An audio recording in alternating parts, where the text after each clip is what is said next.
Welcome to the Unique Student Identifier video on how a training organisation can find a USI. Now to begin. From the USI website homepage, select Training Provider Login. This will take you to the Terms and Conditions page. You must agree to the terms and conditions in order to proceed. Select Next to continue. The login screen is presented next. This identifies what you can do within the system, and it also includes help notes on the right-hand side of the screen and throughout the system, giving you information about what you are doing. Select Login to proceed. The Authentication service is presented next. This checks your credentials and validates that you are authorized to enter the system. Enter your password. Select Continue to proceed. This authentication service will take a moment or two to validate your identity.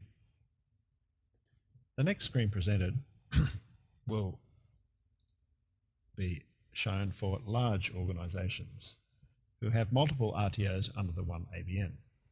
You may not see this screen at all. If you do, select the training organisation that you're representing and select Next to proceed. The USI system options page is presented next. On this page you can create a USI, verify a USI, find a USI if the student has already given you permission to do so within their system, view reports published by the Office of the USI Registrar. Today we will find a USI. The next screen presented requires you to enter USI and personal particulars, or any combination of all these details, in order to find the USI record.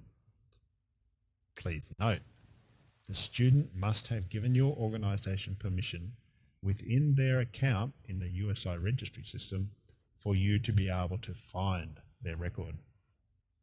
If they have not given you permission, you will not get a record returned and you will see a message indicating no record found. Today I will enter certain particulars. Generally you will know the first name of the person, their family name,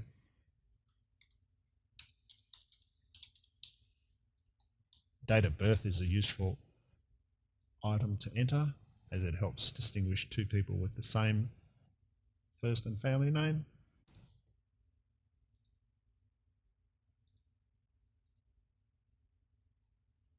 Once I've entered certain particulars that I am aware of, select Search. A USI record has been found that matches the credentials and the student has given the organisation permission to find the record. Had the student not given permission, you would see a message that said no records found that matched the search criteria. On this screen you can see the student's USI number, their personal particulars and their contact details. If the student had given you permission to update the details, you would also see a button indicating that you can do that. That concludes the video on how to find a USI. Thank you.